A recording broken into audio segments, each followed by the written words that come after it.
hindi sumusuko. At saka kaya lalo nakaka-emote nung kasama mo na silang lahat. Di ba nakaka-proud na makita kayo kung gaano kayo kagagaling, kung gaano na saan kayo dinadala ng mga pakpak nyo. Di ba ikaw, international, di ba global ang nakakita sa'yo sa talento mo. Tapos bit-bit mo yung mga Pilipino. Alam mo ba kung gaano kalaki yung tagumpay mo sa Florida?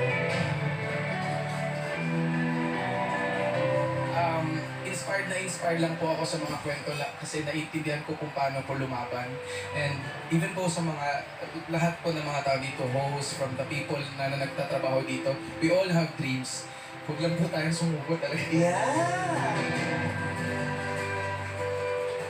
Ang dami mga batang mahilig kumanta ngayon na nung nakita ka nila, marami ito nagsabi, magiging ganyan ako. Ganon ka din ng bata eh. Meron ka rin tinuro na nakita mo sa telebisyon. Sabi mo, gusto mo maging ganyan ka. Saka po doon natin. Bago po akong tumungtong ng stage, yung message po ako sa'yo na thank you for inspiring. Oo, salamat. Kaya nga, dalawa yung pinagawa kong ganito. Kaya pasabi ko, pag uwi na sa mga share. Dalawa talaga. Hindi, tsaka nakaka-proud din, di ba? Ito, kaya di ba, lagi natin niloloko pag may nagsasabi, dati-dati pangarap ko lang tumungtong sa entablado ng tawag ng tangasan. Ano meron sa entablado to? Dati gustong tumungtong, di ba? Tahanan pala talaga ito ng mga mangangarap.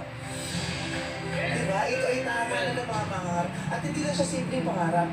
Ito ay pangarap na nagdudugtong ng buhay hindi lang ng isang tao, kundi ng isang pamilya. At ngayon yung pangarap mo, hindi lang nagbigay buhay sa sarili mo at sa pamilya mo.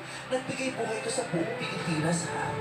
Nung nanalo ka, everyone celebrated for you and with you, di ba? Your win was our win. It was the entire nation's win. Ganon kalaki yung epekto ng tagumpay mo. Gusto ko lang din pong magpasalamat. I know he's watching. Coach Michael Bublé, thank you so much for being a Filipino. Salamat. Anong number ni Michael Bublé? Okay, sige mo. Huwag mo sa pagpasikat, no? Tingin mo sa... Di ba tayo, Bert? 09. Di mo siya kukulitin. Abangan ko lang kung kailan lalabas yung Michael Bublé's birthday sa Viber. Parang mapitin mo. Papatiin ko lang siya. Tapos tatanong sino ito. This is a Marty's best friend. Pero nakakatuwa ka talaga. Nakakatuwa ka kasi alam mo ba, lalo binati ka lang dito ng Showtime, ang dami na nagtalakan sa Twitter, di ba? Ngayon, pinapansin nyo si Soprodio. Ngayon, inaangkin nyo si Soprodio kung maka-our very own kayo dyan. Hindi naman po nila alam na hindi po tumigil yung pangarap ko sa